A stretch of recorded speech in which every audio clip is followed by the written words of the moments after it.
Hello, my name's Elizabeth Prevish, and I live in Corvallis in Adair Village.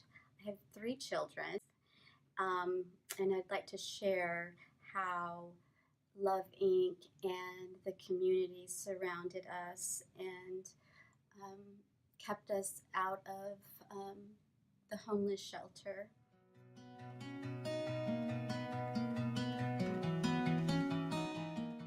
My son Ben, he is diagnosed with Asperger's and he needed treatment at the Children's Farm Home here in Corvallis. We moved and it took three different housing transitions to get over here because we do not have a lot of money, but I wanted to keep the family together.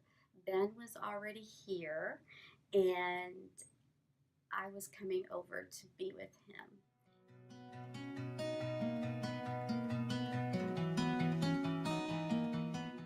We were inside of a travel trailer parked on a church property, Life Community Church.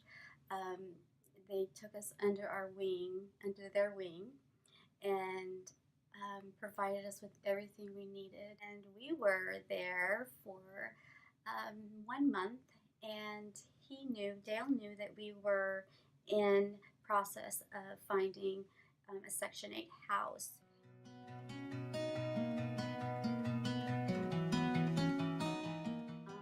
Now we are in Adair Village, but we're very thankful for what we have and for what Love Inc. has done for us.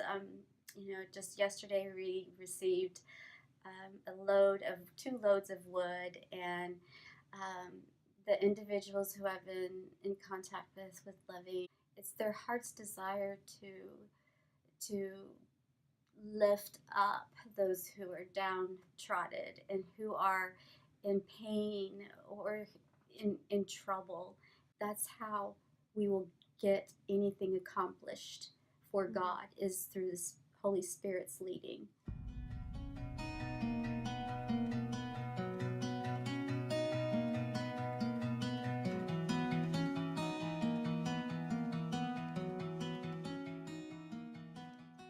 Okay, well, hi, my name's Dale Butler, and I'm the lead pastor here at Life Community Church in Corvallis.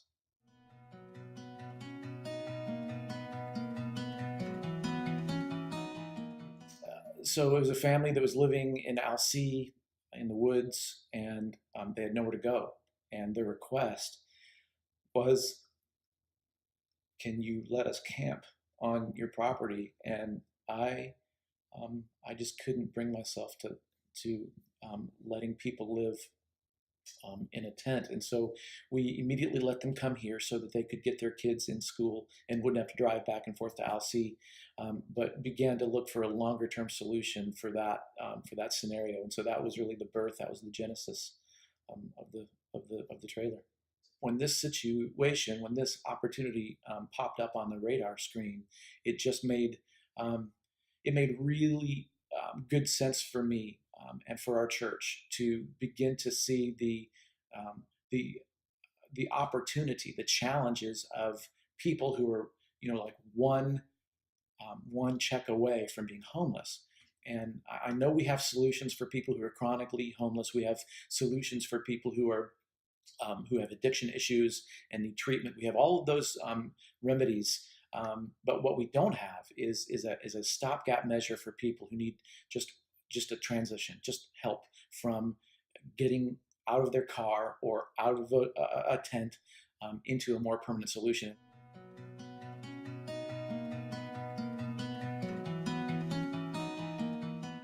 So what were we afraid of? Well, honestly, I was afraid of public perception, that we would become that church, right? The church of nobodies and people with their hands out and the most broken. I was afraid of that. And and I think that I came to the realization that in a very real sense, that's the kind of church that we should be anyway.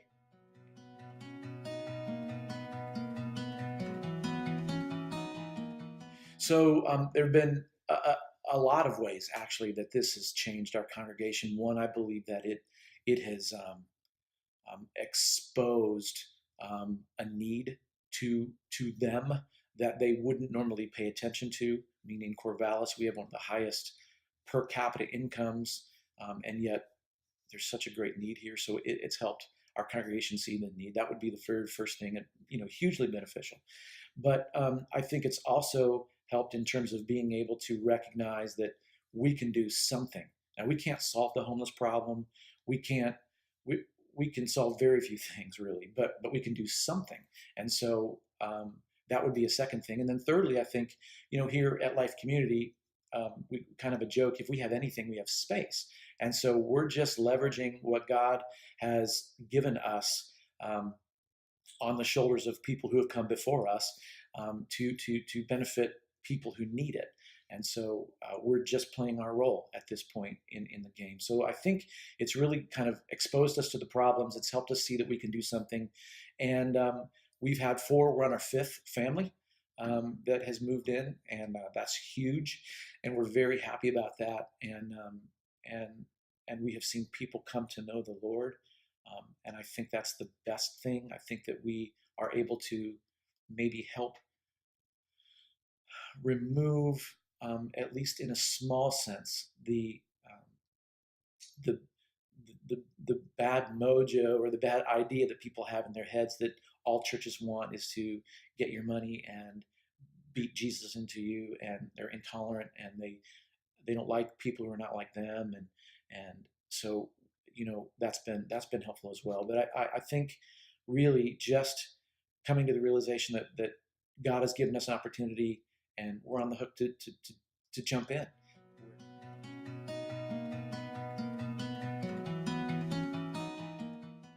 I would say a case manager would be really really high on the list. The next two maybe not as a physical need, but a need nonetheless. You have to have a missional heart. There's no question about it. The reality is that this is trench warfare, and you're going to get dirt underneath your fingernails. So you better have a missional heart, and it's all about advancing the kingdom. And then thirdly, I would say you need to be patient. And I think that goes, yeah, I don't need to explain that. But fourthly, this just came to my mind. I think you just need to accept the fact that you'll take two steps forward and maybe one step, maybe two step backwards. Maybe the people that you're helping, they don't start coming to your church right away, or maybe they don't come to your church at all. And it really can't be about that. It really has to be about love. And at the end of the day, you being Christ's hands and feet, and letting the outcomes of those things be up to Him, and not worry about what you reap as a benefit of that. Away